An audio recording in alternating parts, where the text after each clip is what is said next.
প্রতি আল্লাহ পাকের অর্ডার হয়ে গেল, ওরে ইব্রাহিম তুমি একটা নবী আর আমি তোমাকে পরীক্ষা করব না, এটা হতে পারে না। 86 বছর বয়সে তোমার সন্তান তোমাকে আমি দিয়েছি, এবার তুমি ওই সন্তান নিয়ে আনন্দ করবে, তুমি ওই সন্তানের ময়ে প্রেমে পড়ে যাবে, এটা নয়। একটা হযরত ইসমাইলকে পরীক্ষা করা হলো, নিজের সন্তানকে বনবাস দিয়ে আসার কথা বললেন, হযরত ইব্রাহিম রেখে আসলেন। এরপরে সন্তান যখন বড় হয়ে গেল, দৌড়াদৌড়ি করে এমন বয়সে যখন পৌঁছে গেল, আল্লাহ রব্বুল আলামিন অর্ডার করে দিলেন, ইব্রাহিম তুমি তোমার সন্তানকে এবার কুরবানি করো। হযরত ইব্রাহিমকে অর্ডার করলেন, ইব্রাহিম তুমি তোমার সন্তানকে কুরবানি করো। পর তিনি 3 দিন স্বপ্ন দেখলেন। 3 দিন স্বপ্ন দেখার পরে তিনি সিদ্ধান্ত গ্রহণ করলেন যে এটা আল্লাহ পাকের অর্ডার, আল্লাহ পাক আমাকে আমার সন্তানকে কুরবানি করতে বলেছেন, অতএব নিশ্চয়ই আমার সন্তানকে কুরবানি করতে হবে। এবার ইব্রাহিম আলাইহিস সালাম তো সালামকে ইসমাইল আলাইহিস সালামকে বলছেন, ইয়া বুনাইয়া, হে আমার বৎস, হে আমার কলিজার টুকরা, ইন্নী আরা ফিল মানাম, আমি স্বপ্নে দেখলাম, আন্নী আসবাহুকা, আমি যেন তোমাকে জবাই করছি, মাযা তারা, তোমার রায় কি, তোমার মতামত কি বলো। সন্তান বাপ যেমন সন্তান তেমন, বলে না বাপ কা বেটা সিপাই কা ঘোড়া, কুছ হো তো থোড়া থোড়া, বাপের বাপ যেমন হয় ছেলেও তেমন হয়। তো সেই রকম ভাবে ইসমাইল আলাইহিস সালাতু সালামকে যখনই ইব্রাহিম আলাইহিস সালাতু সালাম বললেন, বেটা আমি স্বপ্নে দেখছি আমি যেন তোমাকে কুরবানি করছি, বেটা বলো তুমি কি বলছো, মতামত কি। এবার হযরত ইসমাইল সঙ্গে সঙ্গে বাপের উত্তরে বলছে, ক্বালা ইয়া আবাতি ফাআল মা তুমার, হে আমার কলিজার টুকরা, হে আমার আব্বা, আপনাকে আপনার রব যা আদেশ করেছেন আপনি তাই পালন করুন। সাতাজিদুনি ইনশাআল্লাহু মিনাস সাবিরিন, নিশ্চয় আপনি আমাকে ধৈর্যশীলদের মধ্যে পাবেন। শেষ পর্যন্ত ঘটনা কি হলো, লম্বা ঘটনা কি হলো, হযরত ইব্রাহিম আলাইহিস সালাতু সালাম নিজের সন্তানকে জানালেন যে তোমাকে আমি কুরবানি করছি, রে স্বপ্নে দেখেছি, আমার আল্লাহ আমাকে অর্ডার করেছেন তোমাকে কুরবানি করার ব্যাপারে, তুমি কি বলছো। সন্তান একেবারে বাপের কথাতে সহমত পোষণ করে বললেন, আব্বু আপনাকে আল্লাহ যা বলেছেন আপনি তাই করুন। শেষ পর্যন্ত নিজের সন্তানকে জবাই করার জন্য মিনার ময়দানে চললেন। মিনার ময়দানে যে জায়গাতে হযরতে ইব্রাহিম আলাইহিস সালাতু সালাম হযরতে ইসমাইলকে নিয়ে গিয়ে যে জায়গাতে শুয়েছিলেন, ওই জায়গাতে মসজিদে খুয়াইফের পাশে, সেই জায়গাতে কিছুটা দূরে গিয়ে হযরতে ইসমাইল আলাইহিস সালাতু সালামকে যে জায়গায় শুয়ে কুরবানি দেওয়ার জন্য শুয়েছিলেন, সেই জায়গাটাকে সৌদি গভর্নমেন্ট একটা সাদা রঙের প্লার বসিয়ে আজও স্মৃতি করে রেখেছে। এই জায়গাতে হযরত ইব্রাহিম আলাইহিস সালাতু সালাম হযরত ইসমাইলকে কুরবানি করার জন্য এই রাস্তা ধরে ধরে হেঁটে হেঁটে নিয়ে এই জায়গাতে শুয়েছিলেন, আজও চিহ্নিত করে রেখে দিয়েছেন।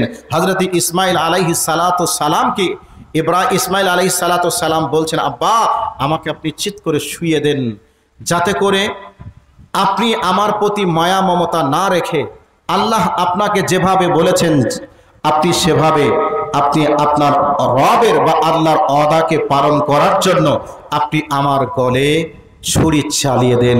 হযরত ইব্রাহিম আলাইহিস সালাতু সালাম সন্তানকে তাই করলেন।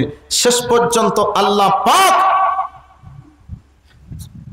গোটা পৃথিবীর মানুষ যেন স্তব্ধ হয়ে যাবে। ঘটনাটা কেমন, হযরতে শাইখ হাফেজ আইনুল বারি সাহেব ওনার ঈদুল আজহা ও কুরবানি বইয়ের মধ্যে লিখেছেন, চলমান পাখিগুলাও মনে হচ্ছে যেন ডানা চুপচাপ রেখে দিয়েছে, ডানা যেন আর হিলাচ্ছে না। গোটা পৃথিবীর গাছপালা যেন স্তব হয়ে দাঁড়িয়ে গেছে, গোটা পৃথিবীর চাকা যেন দাঁড়িয়ে আছে নিছক নিরালায় ফেল ফেল করে চেয়ে চেয়ে দেখছে। আসমান থেকে আরশে আজিম থেকে ফেরেশতারাও যেন দেখছে।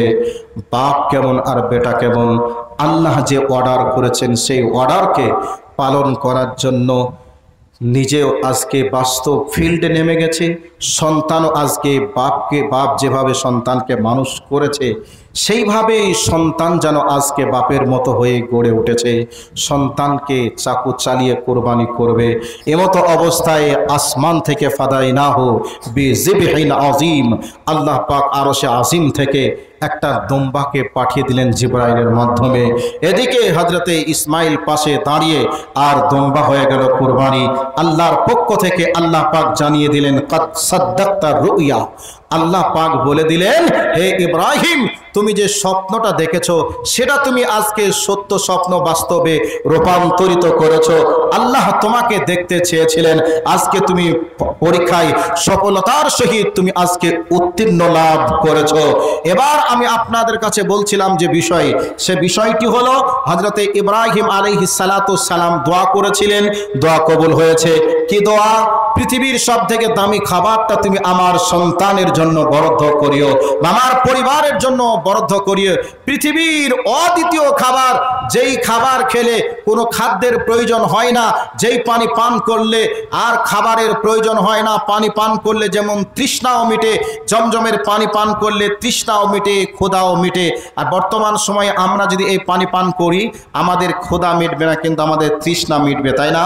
কিন্তু জমজমের পানিকে আল্লাহ পাক এমন নিয়ামত বানিয়েছে, ওই পানি পান করলে তৃষ্ণাও যেমন মিটে ঠিক ক্ষুধাও তেমন মিটে। 2 নম্বর দোয়া হলো আল্লাহ রাব্বুল আলামিনের কাছে ইব্রাহিম আলাইহিস সালাম দোয়া করেছিলেন, আল্লাহ তুমি এটাকে জনসমুদ্রে পরিণত করো, যেহেতু এখানে কোনো মানুষ নেই, জন নেই, কোনো কিচ্ছু নেই। আল্লাহ আমি তোমার দায়িত্বে রেখে গেলাম, তবে এই জায়গাটা তুমি জনসমুদ্রে পরিণত করিও।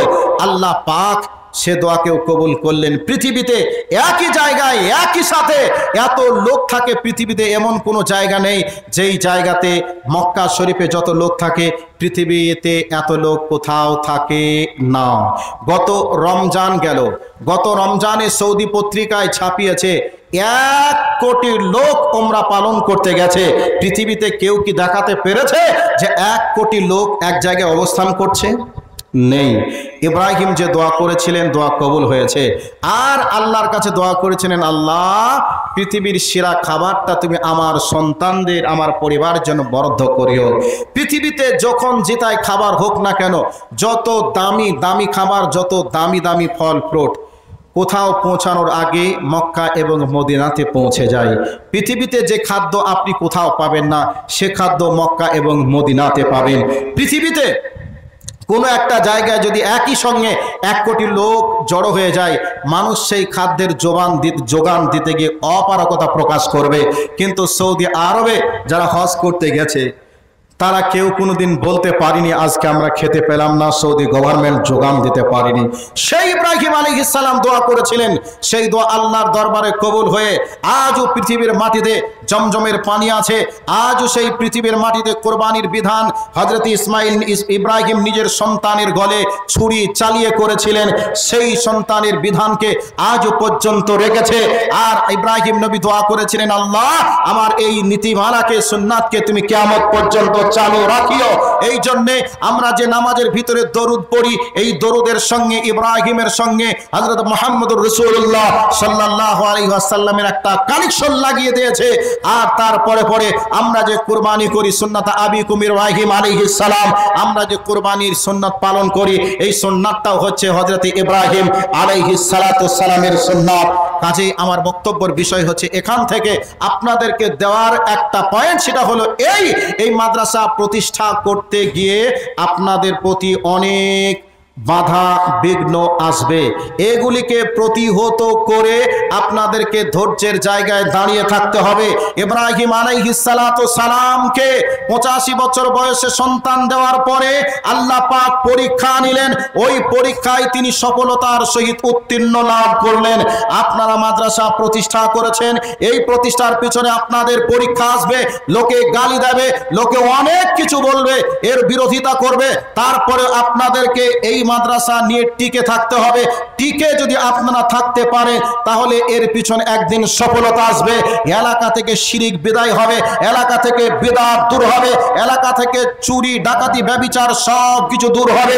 কাজেই আপনাদেরকে সফলতার সহিত উত্তীর্ণ লাভ করতে গেলে ধৈর্যের প্রতীক হিসাবে আপনাদেরকে দাঁড়িয়ে থাকতে হবে। হযরত ইব্রাহিম আলাইহিস সালাতু সালাম যেই মেহনত করে যেই সুন্নাতকে পৃথিবীর মাটিতে রেখে গেছেন, সেই সুন্নাত আজ পৃথিবীর মানুষ পালন করছে, যার নাম হলো কুরবানি।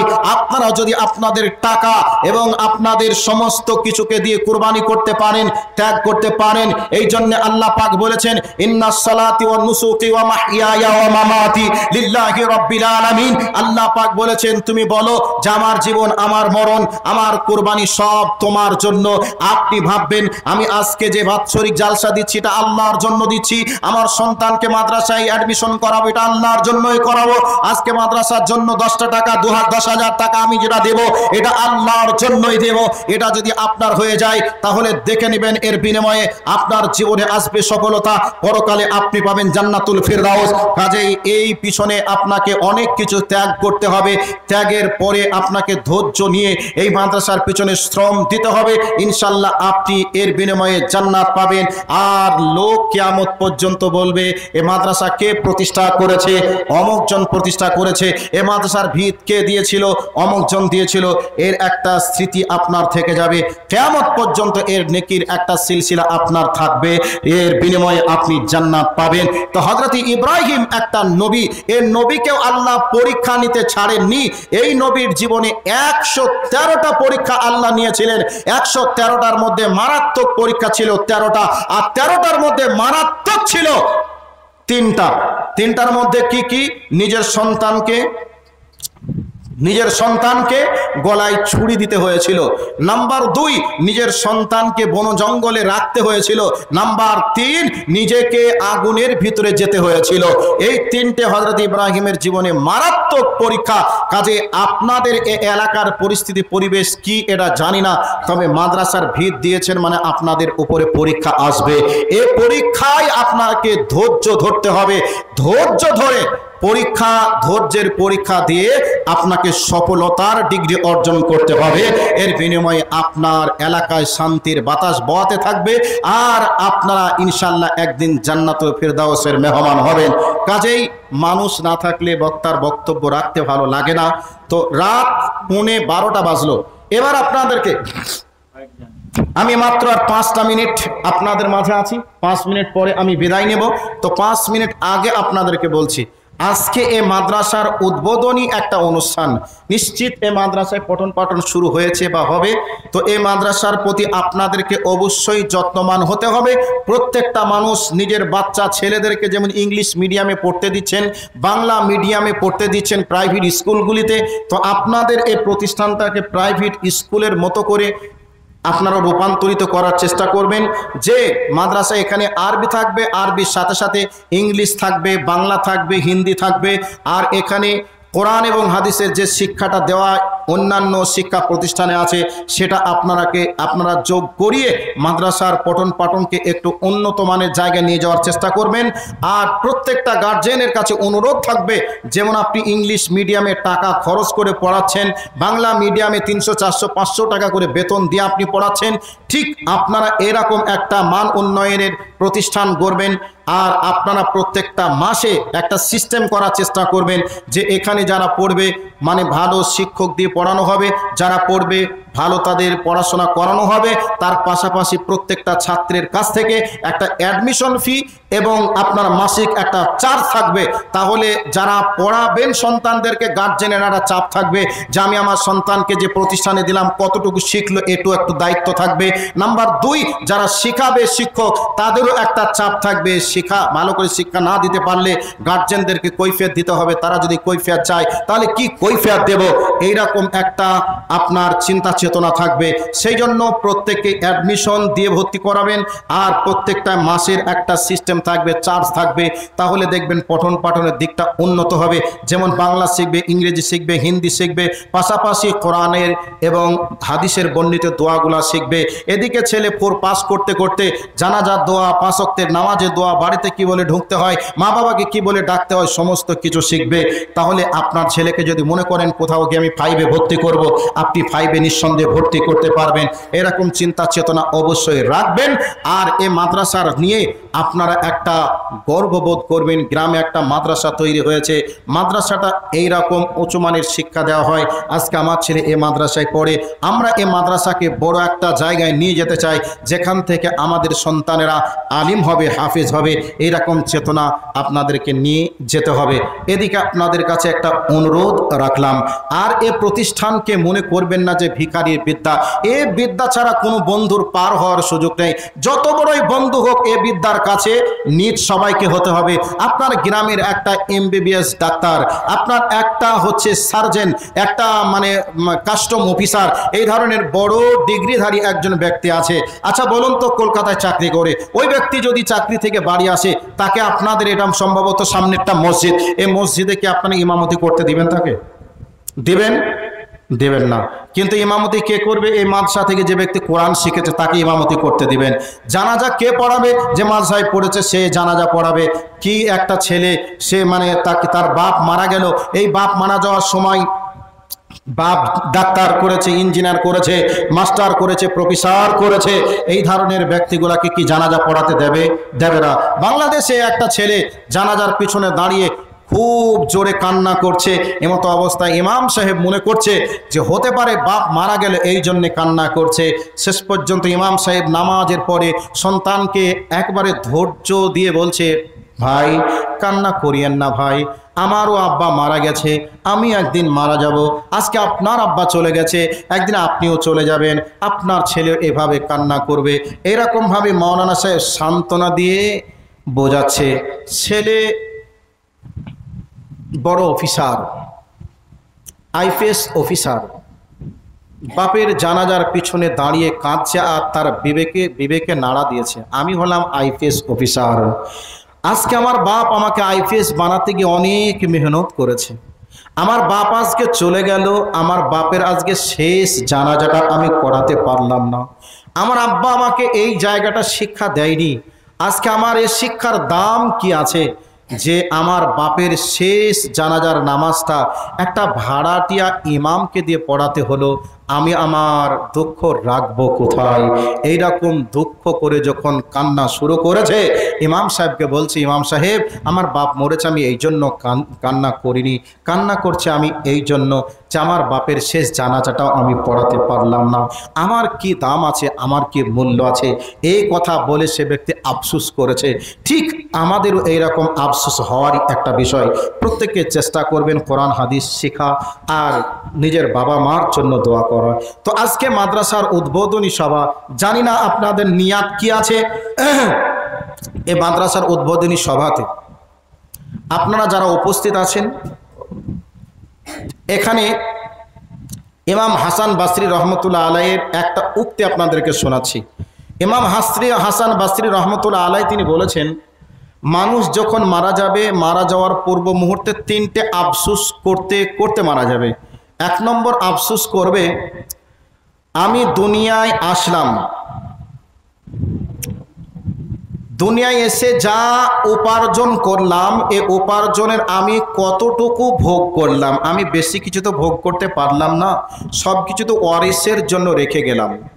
নাম্বার 2, আমি দুনিয়াটা পেয়ে তো তৃপ্তি লাভ করলাম, আসলাম সেদিন আর যাচ্ছি আজকে, তাহলে তৃপ্তি লাভ তো করতে পারলাম না। নাম্বার 3, আমি দুনিয়াতে এসে যা কিছু করেছি রেখে চলে যাচ্ছি, পরকালের জন্য তো তেমন কিছু আমি করতে পারলাম না, তো পরকালে আল্লাহর কাছে কি কৈফিয়ত দেব?